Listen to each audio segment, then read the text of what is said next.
Amigos, buenas noches, bienvenidos a 24 horas. La expectativa en este momento está en el ámbito deportivo. La selección ecuatoriana de fútbol ha definido su futuro de cara a las eliminatorias del Mundial de Qatar. Hola, Diana.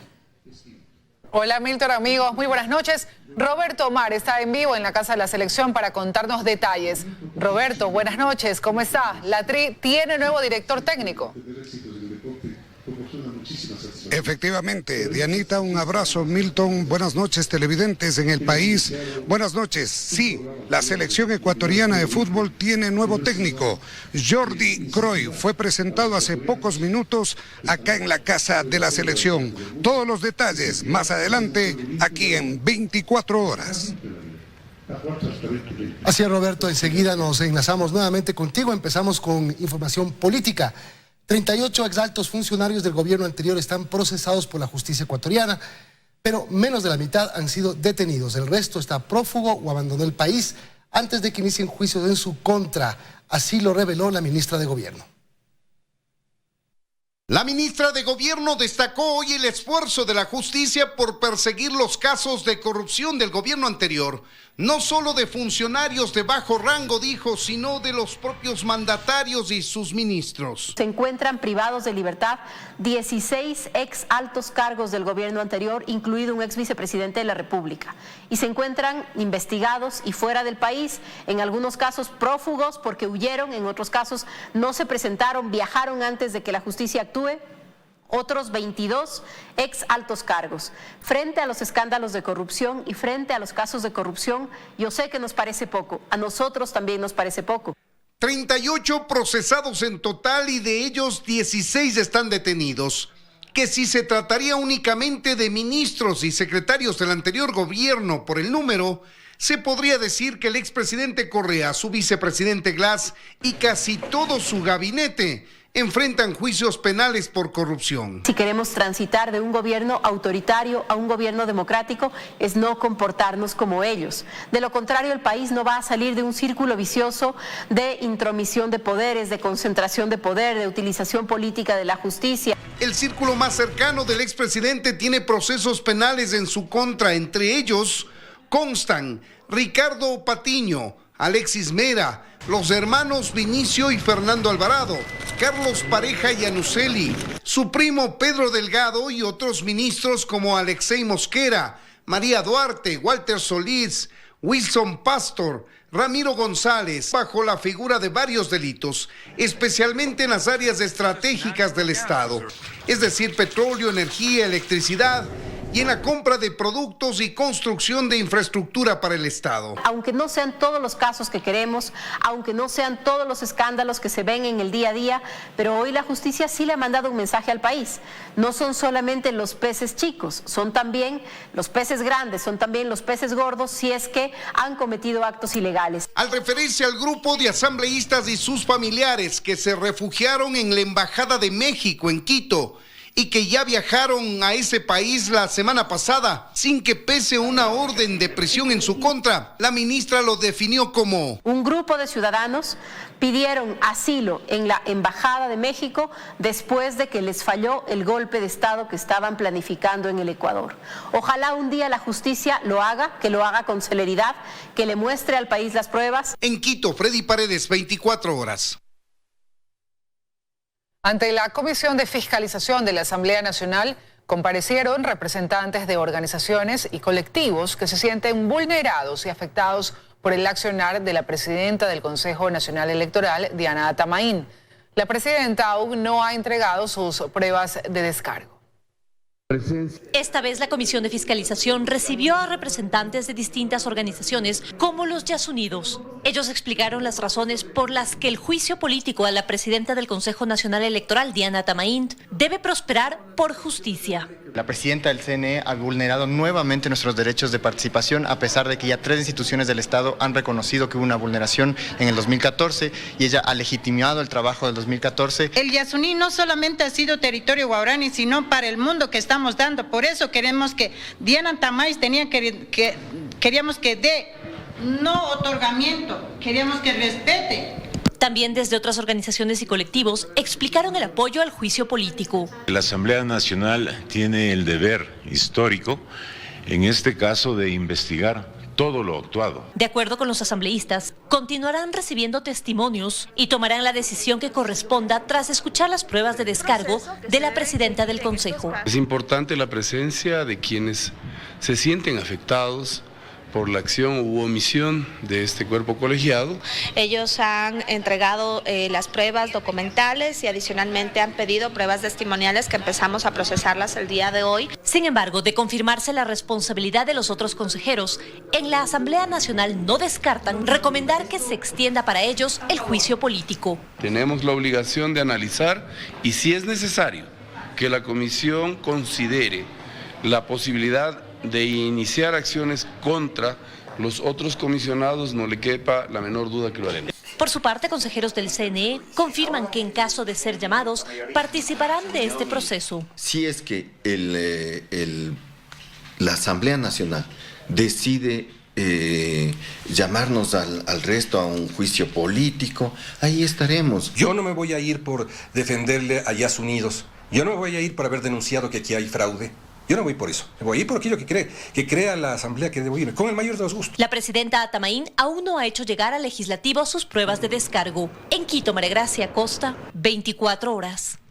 Y el Pleno del Consejo Nacional Electoral aprobó su plan operativo anual por $35 millones en medio de un nuevo impasse entre los consejeros de minoría y la presidenta Diana Atamaín. Yo en mi caso no aprobaré el presupuesto concebido y procesado de este modo. El mismo que solo ratifica, y debo decirlo con toda la dureza, una conducción autoritaria y arbitraria. Yo me retiro de esta reunión. Me gustaría que escuche, usted siempre habla y se retira. Es de falta de respeto al Pleno. Así, una vez más, en medio de una atropellada sesión del Pleno del Consejo Nacional Electoral, se trató el plan de operación anual en medio de cuestionamientos. El vicepresidente de la institución, Enrique Pita, y el consejero Luis Verde Soto abandonaron la sesión, pero antes de hacerlo, criticaron que el documento haya sido enviado con 12 horas de anticipación, tiempo insuficiente, según dicen, para revisar la información. ¿Qué sucede con los recursos para cancelar el fondo partidario 2019-2020? ¿Qué pasa con los recursos para la promoción electoral? ¿Qué sucede con la contratación de personal para cumplir las metas de elaboración de los informes de las cuentas de campaña, entre otras? No han sido respondidas en esta comunicación que nos obligan a leer a medianoche. Así, la mayoría del Pleno del CNE aprobó el Plan de Operación Anual 2020 por un monto de $35 millones. $18 millones serán destinados a la planta central, 14 millones a las delegaciones provinciales, 1.800.000 a recursos fiscales generados por la institución y $512.000 al Instituto de Investigación y Capacitación Político-Electoral. Pese a que el presupuesto fue aprobado, para el consejero José Cabrera existe preocupación por la reducción del monto, pues ellos habrían solicitado $57 millones. Yo le solicité a la señora presidenta Diana Atamaín que conversara con el señor ministro de Finanzas y le explicara toda esta situación de que nosotros somos una institución diferente, tenemos que organizar un proceso electoral que nos ha pedido incluso los organismos de control mayor reforzamiento en lo que es seguridad informáticas. En Quito, Belén Merizalde, 24 horas. 185 nuevas organizaciones políticas podrían sumarse a las ya inscritas en el Consejo Nacional Electoral. Las reformas al Código de la Democracia no contemplaron restricciones para contener la masiva inscripción de movimientos que aspiran a participar en las elecciones de 2021. A finales de 2019, el Consejo Nacional Electoral registró un total de 279 organizaciones inscritas a nivel nacional, 8 partidos políticos, 15 movimientos nacionales, 71 provinciales, 164 cantonales y 21 parroquiales, la mayoría de ellos constituidos en las provincias de Pichincha, Guayas, Manabí y Azuay. Pese a la ya larga lista de organizaciones, en los próximos meses se podría formalizar la inscripción de otras 185, que hoy se encuentran en las diferentes etapas del proceso para legalizar su participación electoral. A criterio del analista político Ramiro Cepeda, este escenario responde a un tema sobre todo cultural y se explica sencillo. Cada cual quiere cantar en su gallinero, por eso la proliferación de partidos políticos que son más parroquiales y cantonales y tienen visto a los partidos tradicionales y nacionales como ajenos a los intereses de su parroquia y de su cantón. Cree que regular la masiva inscripción de partidos políticos es uno de los pendientes de las reformas al Código de la Democracia. Asegura, sin embargo, que no existe la intención de hacerlo. Mientras tenga circunscripciones de esos tamaños, mientras tenga políticos con egos hipertrofiados ajenos a consensos, mientras en cada terruño haya un cacique, va a existir para cada cacique un partido. Dentro de las organizaciones que se encuentran en vías de legalizar su participación en las próximas elecciones, se encuentran, por ejemplo, el movimiento Nosotros del exasambleísta Andrés Páez. Figuran otros como el movimiento Gente Nueva y el movimiento Patria Unida en Democracia. El padrón se cerrará 6 meses antes de las elecciones, cuya fecha tentativa es el domingo 28 de febrero de 2021. Guayaquil, Carlos Acoto, 24 horas. El presidente de la República viajará en las próximas horas a Guatemala para participar en la investidura de Alejandro Yamatei como nuevo mandatario de Guatemala.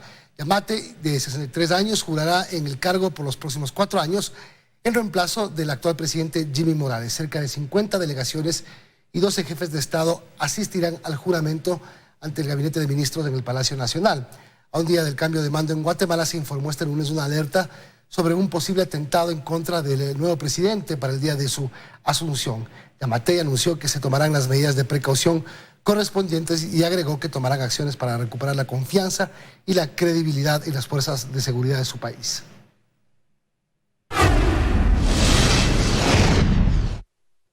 Tercer día de protestas en las calles de Teherán tras admitir el gobierno iraní de haber derribado el avión ucraniano por error.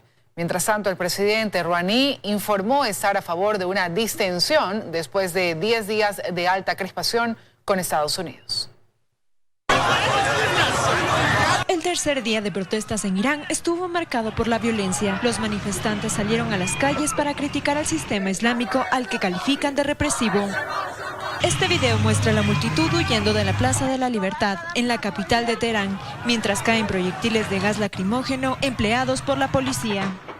Todo esto ocurre después de que el gobierno reconoció haber derribado con un misil por error al avión ucraniano, causando la muerte de 176 personas. Cientos de manifestantes expresaron su indignación y dolor por los fallecidos. Estoy triste, me siento avergonzada al pensar en sus familias. Los medios intentaron describirlo como una cuestión técnica por sus intereses, sus motivos políticos y asuntos internacionales, pero después todo cambió y tuvieron que contar la verdad. Entre las víctimas mortales se encontraban 57 canadienses, por lo que en Toronto continúan las ceremonias en memoria de los fallecidos, a la que acudió el primer ministro Justin Trudeau. Quiero asegurar a todas las familias y a todos los canadienses que no descansaremos hasta que haya respuestas.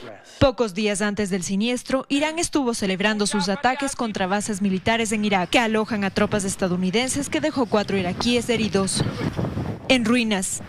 Así quedaron los hangares y dormitorios de la base militar que fue atacada el pasado domingo por misiles iraníes, en venganza por la muerte del general Qasem Soleimani. Reportes indican que durante el impacto la mayoría de las tropas estadounidenses de la base estaban en búnkers. Mientras tanto, altos funcionarios de Qatar e Irán se reunieron este lunes coincidiendo en bajar las tensiones para evitar un conflicto mundial. La única solución a esta crisis es la distensión por parte de todos y el diálogo. Esta crisis ha llevado a temer el inicio de un conflicto más amplio, por lo que varios países de la región como Qatar y Pakistán, con buenas relaciones tanto con Irán como con Estados Unidos, han decidido mediar. Michelle Villasís, 24 horas.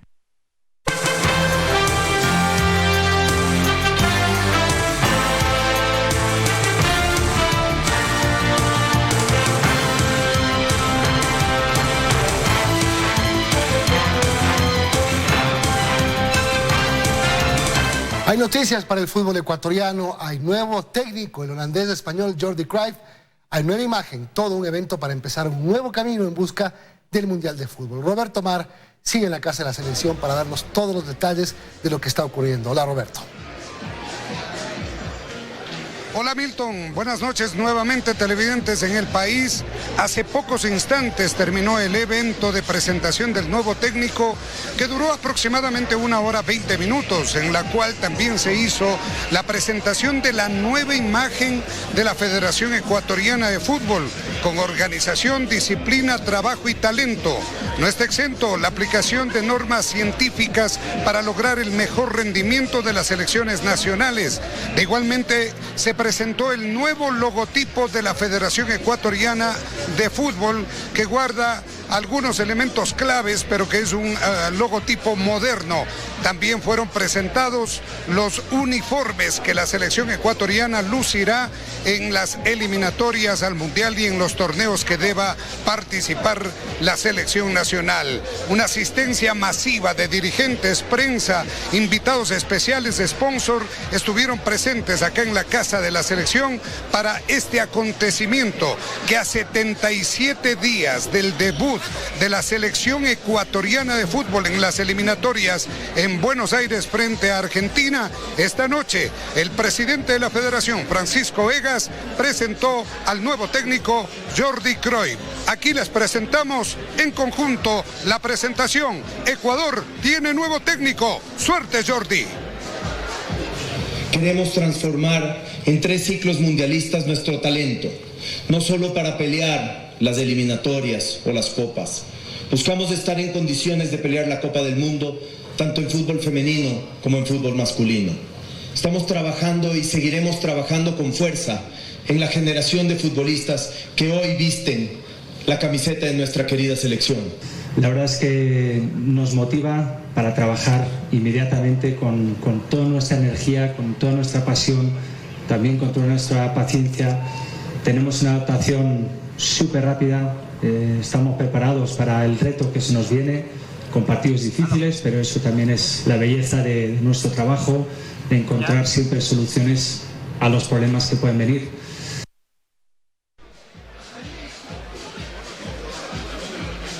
24/7, ese será el trabajo que tenga que realizar Jordi Cruyff. Estamos contra el tiempo, a 77 días del debut en las eliminatorias para el Mundial de Qatar. Este evento también estuvo presente el presidente de la República, el licenciado Lenín Moreno, que manifestó su complacencia de que un hombre como Jordi Cruyff esté al frente de la selección nacional.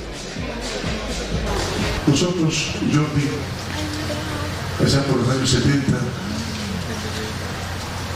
tuvimos la inmensa satisfacción de ver cómo el fútbol veía una nueva época. Y lo hacía de la mano del gran capitán de la naranja mecánica, tu padre, el queridísimo y recordado Johan Cruyff. Eso es lo que somos todos. Eso es lo que va a hacer el equipo, eso es lo que vamos a hacer los ecuatorianos, a una sola vamos a estar siempre apoyando a nuestra querida selección. Y en este libro está contenido el proyecto que la Federación Ecuatoriana de Fútbol quiere desarrollar hasta el 2030. Queremos ser potencia mundial. Ojalá que podamos cumplirlo. Más detalles en Deportes aquí en 24 horas. Nos vamos a una pausa y seguimos con el noticiero en Teleamazonas. Ya volvemos.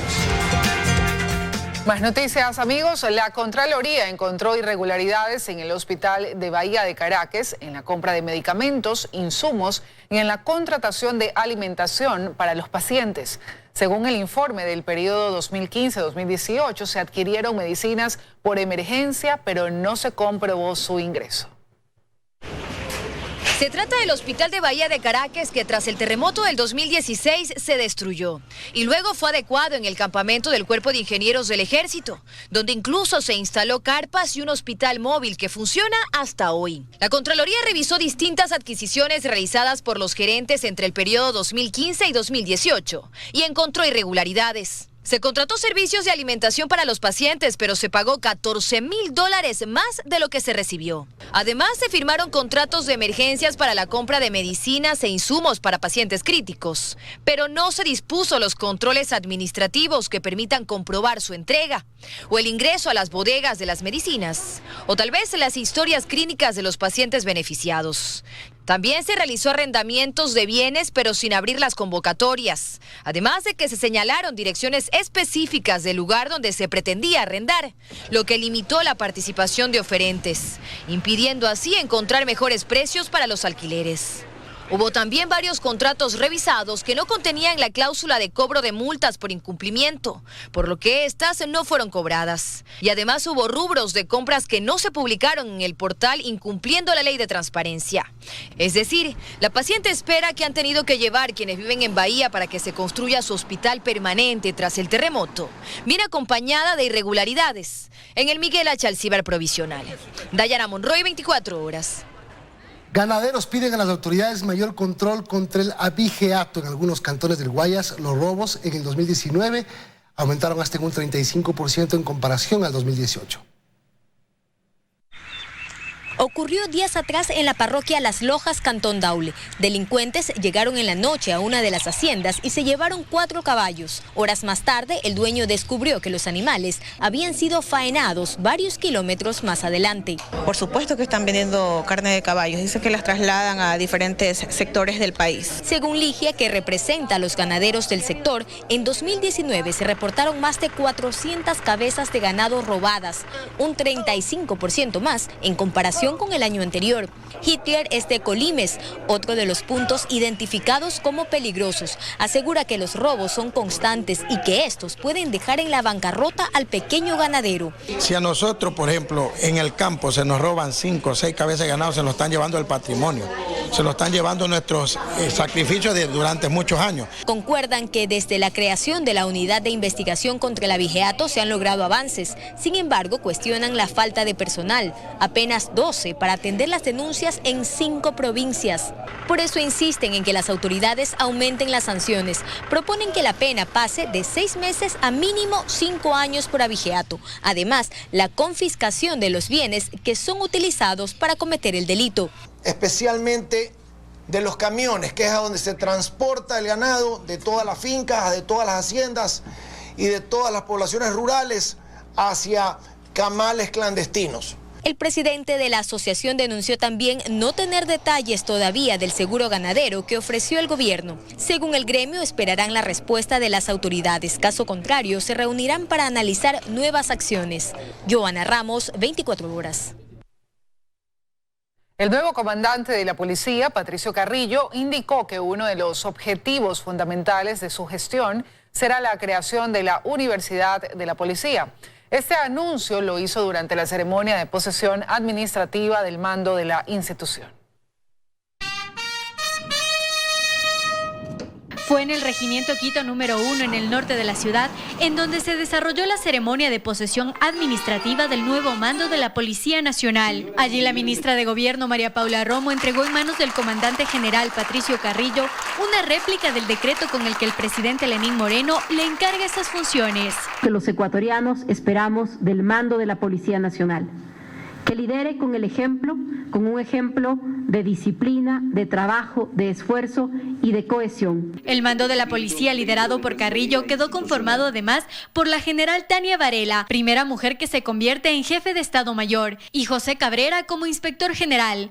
Además, otros 15 generales fueron asignados a las direcciones de diferentes unidades. Durante la ceremonia, el nuevo comandante aseguró que son varias las metas que se ha planteado. Una de ellas, la creación de la Universidad Policial. La construcción de nuestra Universidad Policial es un viejo anhelo que nosotros queremos dejar como legado. En el 2020 pretendemos con todos los generales entregar la nueva universidad. La ministra de Gobierno además señaló que se están trabajando en varias reformas para respaldar a los policías en materia legal. Se aprobaron ya varias reformas al Código Orgánico Integral Penal, por un lado que regulan con exactitud o con mayor detalle lo que significa el uso progresivo de la fuerza. Y también señaló que se busca recuperar el control de la seguridad en las carreteras. No vamos a regresar a las competencias clásicas de tránsito, pero sí a las de seguridad en carretera y a recuperar la posibilidad y las competencias sancionatorias. El nuevo mando se comprometió a trabajar en la lucha contra el crimen común y organizado. En Quito, Belén Merizalde, 24 horas. La Corte Nacional de Justicia negó el recurso de casación interpuesto por Diego Tapia y Marco Calvo Piña dentro del juicio que enfrentan por asociación ilícita tras haberse descubierto los casos de corrupción en Petroecuador. Carlos Pareja Llanuser interpuso el mismo recurso en este proceso.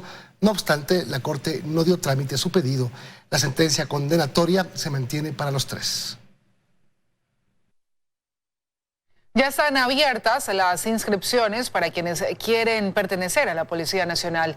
Los aspirantes deben contar con ciertos requisitos para poder ingresar al proceso de reclutamiento. En esta ocasión existirán 2.000 vacantes mismas que se distribuirán en 2 grupos, los técnicos operativos y oficiales técnicos directivos. Mediante la página web www.reclutamiento.ministeriodegobierno.gov.es podrá recibir información e inscribirse en este proceso. El primer nivel es el directivo, que se orienta a los cadetes, con un cupo de 200, de los cuales 30 cupos son para mujeres y 170 cupos son para hombres. Y para el nivel técnico operativo tenemos un cupo de 1.800 vacantes, de las cuales 270 cupos son para mujeres y 1.530 son para varones. Grupos de menores de entre 10 y 17 años de edad se aprovechan de su situación legal para organizarse y delinquir en varios sectores de Guayaquil. Un equipo de Teleamazonas fue víctima de este tipo de delincuencia. Todos oscilan desde 12 a 17 años. Raro es encontrar dentro de sus filas a uno de 18 o más. En común la misma forma violenta de actuar. Y están conscientes además de que no pueden ser penalizados, ya que las leyes para ellos no son tan drásticas. Son bandas infantiles que responden a los intereses de alguien más que se esconde en la clandestinidad. En todos los eventos violentos que tenemos en la ciudad de Guayaquil, nos estamos encontrando con menores de edad, los cuales están cometiendo actos delictivos. Un grupo de menores de edad, conocidos como los Monkeys en Horizontes del Fortín, en noviembre de 2019 se metieron a una casa en Lomas de la Florida, disparando contra los invitados. Como resultado, aquella vez 2 policías resultaron heridos de bala.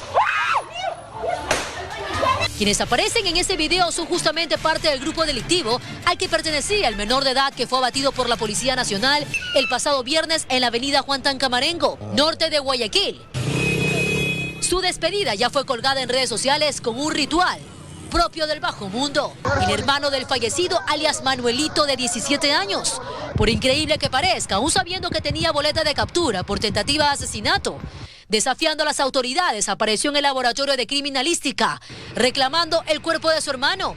En las imágenes se ven momentos de su detención. Pero eso no es todo. Al día siguiente, este sábado, el resto del clan robaron una moto, que fue el detonante para que la CIPROVAC, tras varios allanamientos, capture a Giovanni, de 16 años, alias Shakira, a quien le encontraron armamento policial que fue robado días atrás en el Cantón Milagro.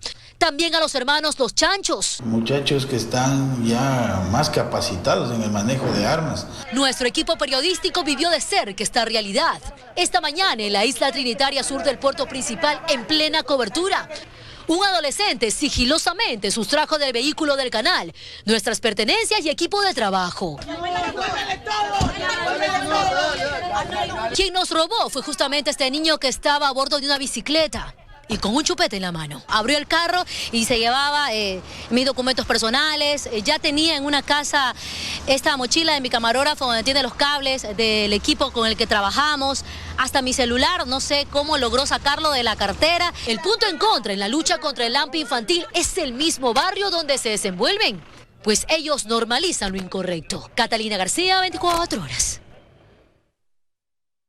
Otro tema, la avenida Indoamérica en la ciudad de Ambato, provincia de Tungurahua, está cerrada por daños de filtración de agua. Este tramo permite la circulación de al menos 30.000 automotores que cruzan diariamente entre Pichincha, Cotopaxi, Tungurahua y Pastaza.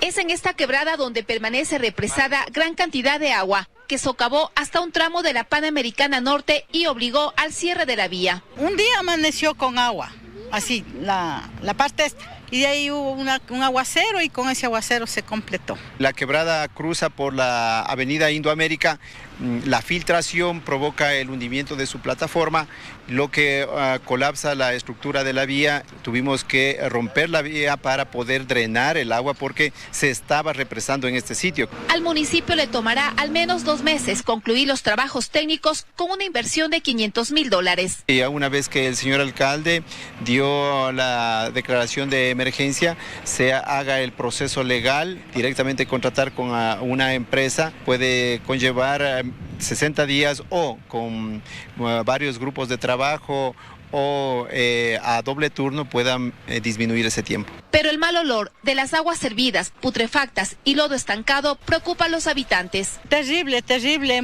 hay mucho mosquito, el mal olor no se soporta, los niños están enfermos de la garganta. El taponamiento de los conductos es evidente, que incluso afectó a viviendas aledañas a la quebrada. Todo se tapó, se quedó ahí, todavía no puedo recuperar las cosas. En esta zona los negocios también se ven afectados. Sí, así está bien difícil.